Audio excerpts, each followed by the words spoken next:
Always a pleasure to be joined by UFC middleweight Michael Venom Page, who takes on Jared Cannonier at UFC 319, August 16 in Chicago next week. Actually, what's up, Mike? Just can't wait to get going, man. So yeah. It's always that last week where you getting a bit antsy, like I'm getting a bit twitchy now. We've been putting all the hard work in, and I just kind of want to put it to good use. Yeah, and you're coming off of that great win over Shara Bullet in February. He rebounded with a nice win over Marc-Andre Barrios. Did you get a chance to watch that fight?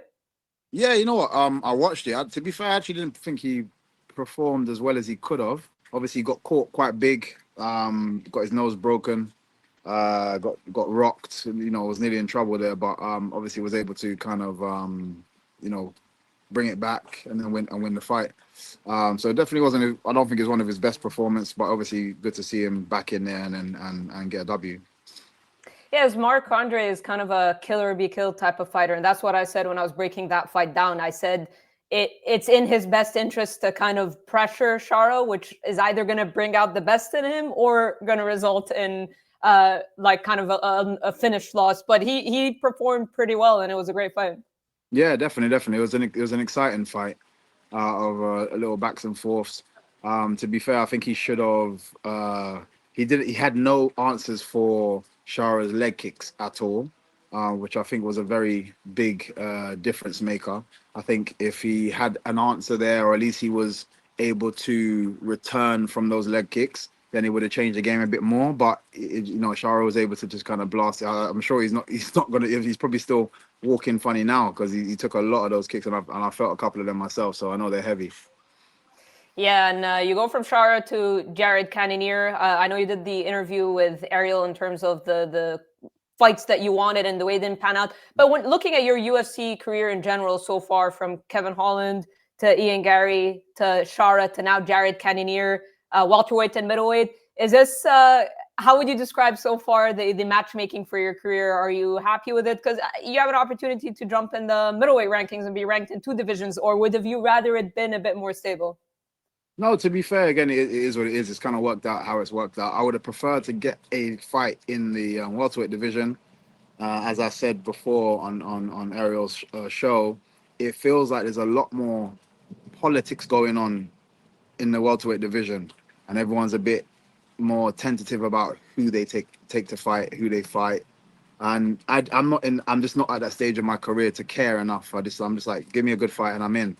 And I expected after that last win I was gonna get another good fight, and I was getting names that didn't really make any sense. So middleweight it is, and I'm like, yeah, I'm happy to get such a high level fighter, probably the highest ranked fighter that I've had so far.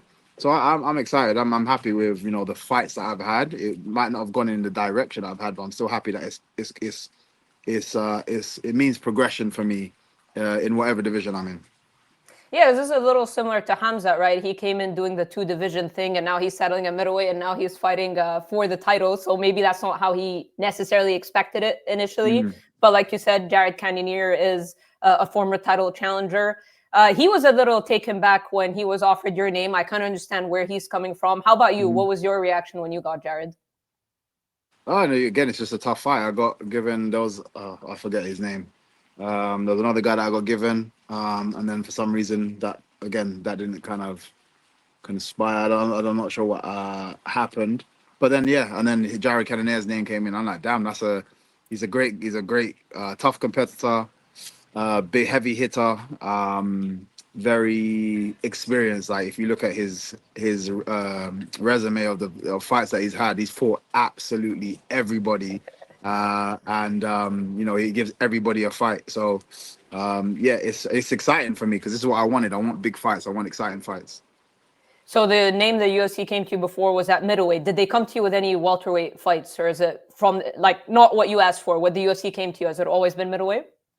No, so it was there was welterweight names, but again the rankings were like these. There were people that didn't make sense for me anyway. I was like, I've just come off a very big win from their superstar guy. This is their guy. It feels like they're building this guy, and it felt like to me that if Shara had beaten me, they would be talking like title elimination and then title fight for him. That's where they would have been pushing him. So for me to then get a fight that I think it was like he was like ranked like 19 or 20 or something like that. I was just like, that doesn't make sense. I want exciting fights. I want people that I want to people to look at the fight and just be excited by it, just for the names. So I was like, you know what? Let me start calling people out because it doesn't seem like the UFC are able to pull them in. So let me start calling people out. I was calling out your Usmans. I'm calling out your Colbys. Obviously, I've mentioned Leon many times. I'm just like whoever wants it. Anybody at the top, let's go. And I didn't get any return calls. So so middleweight is for now, and it now having confirmed that Islam is coming up right to welterweight to fight um, Jack Della. Jack Della. Again, it's just like it feels like the welterweight is just going to be a bit of a hold up. So again, middleweight right now definitely seems way more exciting. So I'll see. Obviously, I got Jared to focus on at the moment, but I may be staying here for a little while until things start moving again at welterweight division. Yeah, you mentioned Leon and how you would want to fight him in the UK. It seems like it's a fight that Leon should want as well, just because it's a fun, striking battle. Like he's going to get someone who's going to stand toe to toe and not take him down and stuff. So, have you heard anything from his end? Like, can you theorize why maybe it hasn't gotten a push from his side? I know he doesn't do too much media, but he hasn't been heavily campaigning for it or anything. Could you do you know anything like behind the scenes? No, Have you no, spoken? not at all. Obviously, again, I just think it's a great fight for the UK. That's the only reason I'm kind of like, let's both of us, we come from very similar backgrounds, and we can inspire other people that have come from our backgrounds to see us main event in the UFC. Two guys that they can both relate to be like, yo, like we can do this as well, and really inspire people. That's why I kind of want that fight. Outside of that, like I think the guy's amazing. I think he's had a bit of a hard run, but he's super talented and can definitely come back. I have, like you say, he doesn't do too much media to kind of get a scope on what he is planning on doing at the moment. So yeah, like it wasn't something that I didn't really care for because I didn't see that happening until maybe next year when the UFC come back to the UK. Yeah, yeah. So everybody. I was just more trying to call out everybody else. Maybe next year, if all aligns that we do get that fight done, because I think that would be great. But other than that, no, I haven't heard anything at all. Yeah. Well, I mean, if you get a win over Jared Cannonier, wouldn't you think perhaps welterweight you'd have to put on the side for now because it'd be on to bigger and better things, no? Yeah, I think so. I think it puts me in a very good position at middleweight division, and maybe there's another exciting fight for me to have there. So, and I haven't thought exactly who yet or really looked at it properly, but obviously me showcasing underneath the middleweight division title fight as well. Again, it just puts me in a good limelight. So again, I just need to go out there, do what I do best, put on a show, try and get that finish, and then let's see what the future holds for me. What's the cut like for you at 170? Because we see a lot of people later on in their career go up a weight class. They don't want to do the cut down anymore, but you're talking about, welterweight quite a bit. So I'm assuming the cut isn't too bad for you. No, the cut is difficult, and the cut is it's way easier at, at middleweight. So I understand people's Yeah. want to just like alleviate a certain stress, but I also, it's something that I've done before every fight. Having that stress is not it doesn't change anything for me. It's just like I know I have to do it. You just give me a task and I'm just ticking the list off of what I need to do to make it. So for me, as much as it's stressful, I know I can do it, and because I have aspirations at welterweight, it's fine for me to do. If I have to be at middleweight, it's a bonus in terms of that. But then there's effects during the fight. It's going to be harder to put my opponents away. It's going to be they're going to be that much heavier when wrestling. It's going to be they're going to be a little bit stronger, a bit more powerful if they're landing punches or grappling you. I have to weigh those things up. So maybe although it might feel comfortable in the build up, on the fight there's different negatives that can come out of that as well. So I have to weigh that up as well. But yeah, for me, it is what it is. Like I just if I set my sights on something, whatever I need to do to get there, that's what I'll do. And how did middleweight come in the picture in general for you in the UFC? Was it just a matter of your eagerness to compete and what's available, or is that something that was part of your plans in general? No, no, not really. To be fair, it was very opportunistic. I made a joke kind of thing, like I was like, Shara called out my boy Izzy, and I was like, leave my boy alone. If you want to fight someone and show your striking, come and compete against me. I consider myself the best. He answered that call, and that's what I'm trying to say. I called him out, and he basically answered the call and was ready to go, and we made it happen. I'm calling other people out, and it's silence. I'm going straight to voicemail. Nobody wants to answer that call. So, yeah. It's just I'm just here now, and now I have different options to weigh up, and that's what it is.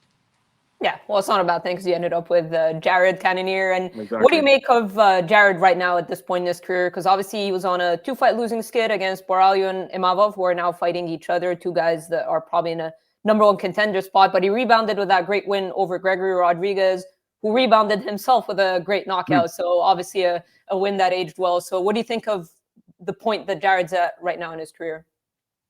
Yeah, it seems like similar to myself. It's the last lap around the track, and he wants to try and get a title shot, and he's pushing for that. Regardless of the losses, he's still motivated, and you can see that because he's turned it around. And even in that fight that he won, it didn't start so well.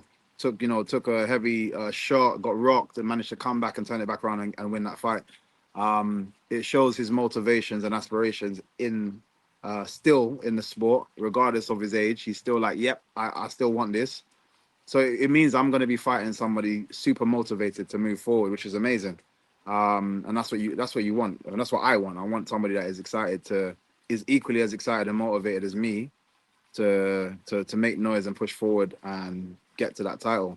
So, again, for me, even though he says I'm not in the division, I think a win over me for him looks exceptional. And I still think he'll still be in and amongst the guys at the top 5, basically. So he'll still be close to having that title fight. What do you make of Jared's striking? I mean, he's got power, of course, but when you look at it from a stylistic standpoint, and I feel like I ask you this question every single interview, but it's pretty valid. Do you think he'll take you down at all? Yeah, 100% he'll take me down. It would be smart for him to take me down. He's super powerful. You can see, obviously, he was at heavyweight at one point, then to lightweight, and he's come down to middleweight. He's going to carry some of that natural power that he's had, from years in his career. He's super powerful, very smart in how he does certain things, and picks his shots really, really well. I still don't believe he's going to be anywhere near as fast as me, nowhere near. And that's what he's going to struggle on. Watching him against Whittaker, because Whittaker's got a nice bounce. What he tried to do was, like everybody, chops your legs down first, but then leaves himself very open for jabs and shots down the middle. Every time I feel like he's gotten caught, it's shots down the middle, because he likes to open his hands and kind of get those big hooks and land those big shots. But for me, the speed kills. I got to keep finding those shots down the middle, changing angles, not allowing him to land any shots on me, especially someone of his power. And then the shots that I would land at welterweight, I've noticed when I'm fighting middleweights, I got to land those shots 3 and 4 times.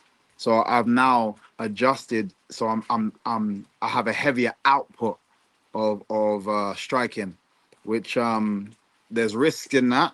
But at the same time, the reward will be, I can get a KO finish.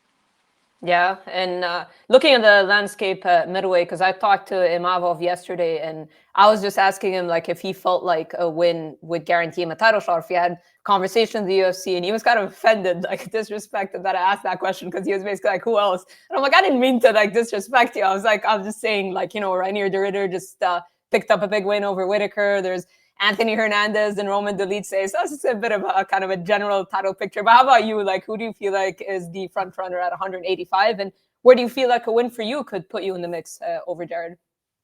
I'm trying to front runner. I understand him. I get his points. He's had he seems the most likely. The Ridder has just kind of come up. It wasn't a spectacular win. But again, it's against Whittaker, who is very, very difficult to get a spectacular win over. And it was a very close fight. I feel like it was going Whittaker's way, and then it slowly turned. You could see the Ridder kind of slowly got his momentum, started landing those knees to the body again, and causing problems, and then slowly stole that fight. So yeah, again, he is another candidate. But I think Imavov is definitely your more front runner for a title shot next. And where does it put me? I guess in and amongst those names there. So let's say he doesn't win, he might see himself facing me, So, and then that puts me right up there again. Who knows? Who knows? I'm just kind of speculating, but it does put me in the top 10, I believe, of that division, which is great. Yeah, because I ask these questions because obviously name value makes a difference, activity makes a difference, and this is something you've struggled with in terms of people not wanting to fight you, but you end up with a big name in Jared. And yeah, like middleweight might not be as complicated politics wise perhaps as welterweight, because welterweight I guess is full of those former champions, veterans, fought everybody, so they're a bit Exactly. more tactical with who they want to fight. Yes. Whereas Yes. middleweight, it's kind of like the newer faces, the newer fresher. Exactly. It's exactly that. Exactly how you've explained it. Everybody's a little bit more trying to be a bit more tactical about, the steps that they make, because each step could be that correct step in the right direction. And I just seem like a headache. It's like, it's not that they don't believe they could probably beat me. It's just why would take the risk of dealing with a fighting a Rubik's cube when I can fight this person that's a bit more simple, a bit more like I can get easy training partners, and it's a bit more straightforward for me. So yeah, it's just a bit political, and I'm hoping that there's some spaces move up. Yeah, hard to look good against you is what I always say. Yeah. Yeah. Yeah, and you mentioned earlier that DDP and Hamzat obviously headlining the card, a big card in Chicago. How do you see that one playing out? Everybody sees it the same way. I think every single fighter or pundit has broken it down like this. If Hamzat doesn't get him out of there early, goes to the latter round, DDP wins. Is that how you see it? Well, interestingly, when he fought Whittaker, because again, he has been a bit, I call him like a crash bandicoot. Like he goes in there and he's going crazy immediately. But it was the first time, although it didn't last too long, it was the first time I saw him a little bit more composed, and not just try to go crazy immediately. He took his time, even to find the takedown. He was kind of a bit more like chilled and slowly worked his way to the takedown, where normally he just comes out and just dives at you. And again, obviously, it's hard for anybody to keep such a high pace. If he is that same person, I reckon he can go the distance. And everyone's saying that if he doesn't take him out in the first, I reckon he can genuinely, fights like that, he can go the whole 5 rounds and it still be an somewhat even fight, even when he starts to get a little bit more tired. But yeah, you can see du Plessis is the guy that he beats you in the final laps and the final rounds of fights. He's a hard person to do anything with. He seems very awkward. He takes shots well. It's hard to keep him on the floor. He takes you down. He's a bit scrappy, but he just stays in it. He's got the energy to still be strong in his punches and kicks as well as his grappling from round 1 to round 5. So yeah, it's best for him to try and get him out early, but that's a difficult ask. So I actually feel like he should just compose himself and try to win rounds first, and then look to see if he can finish him later. Do you think Hamzat beats him? I think Hamzat has the ability to beat him, but I literally keep saying this. I think after this fight, I'm never betting against du Plessis again, because I keep doing it, but this guy keeps figuring out a way to win, and I just don't get his style. Just to me, just seems so messy. But you have to respect him because regardless of what he looks like, he knows how to win. So if this is the last time, I'm gonna go with Hamzat, but if he wins this fight, Yeah, never again. If anybody asks me, I'm saying Du Plessis beats everybody. Yeah, I think what it is with him is he's a fighter. That's what it is. He Yeah, embodies like a fight. A little similar to Pantoja, in my opinion, where people like his opponents break him down and be like, ah, his striking sloppy. Obviously, his grappling's amazing, but then he's a fighter, and that's what wins him the fights because he he just goes really out there is. and yeah. He really is. He's just like he'd be a great person to have in your gym because he'll be there for in round 10.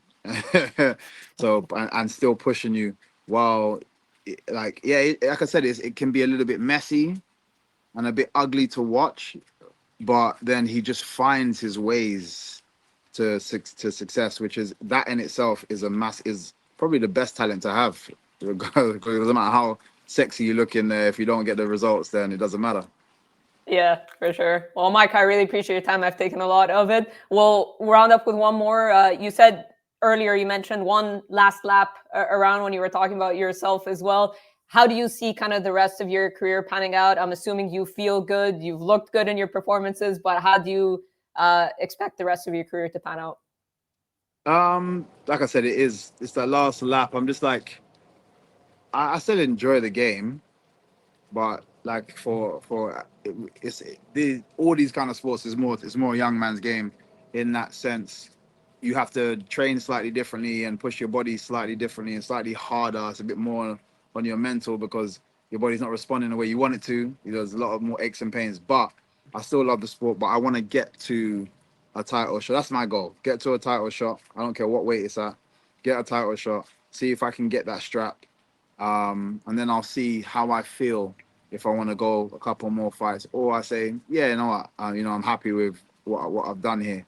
But in that time, in the build up to that, I just want big fights. I want memorable fights. I want exciting wins. I want exciting knockouts. Um, and then I'll call it quits. Call it quits in MMA, or are we talking there's so much out there right now in combat sports? Do you think that will lure you back in? I think I potentially will keep my eye hand in combat sports more so, even like grappling and stuff. Like I really enjoyed doing the Polaris the other day, and like things like that. But in terms of the big like fighting shows, I think I've got a lot of stuff that I'm doing. Open a production company, ITM. Um, so doing films, we've done our first two films. I'm doing there's quite a few other business ventures. I'm acting myself as well, and hopefully I'm looking at getting a big role soon for something. So yeah, there's a lot going on for me, and I've made sure that I've put the work in so that I can't be called back, unnecessarily. I don't want to be one of those guys that end up coming back for the wrong reasons and having some young super stud come and just make me look silly. So I always want to end on my terms. So I'll know when it's time. So I'm gonna end on my terms, and then you'll definitely still see me, but it might be in a different space. Well, you better switch off your phone and block all the numbers because I'm telling Yeah. you, your phone is gonna ring. Like you know your phone's gonna ring like crazy. Well, Mike, I really appreciate you taking the time. Thank you No so worries. much. Really Always looking good forward to speaking the to fight. you. Always. Thank you Thank so you. much.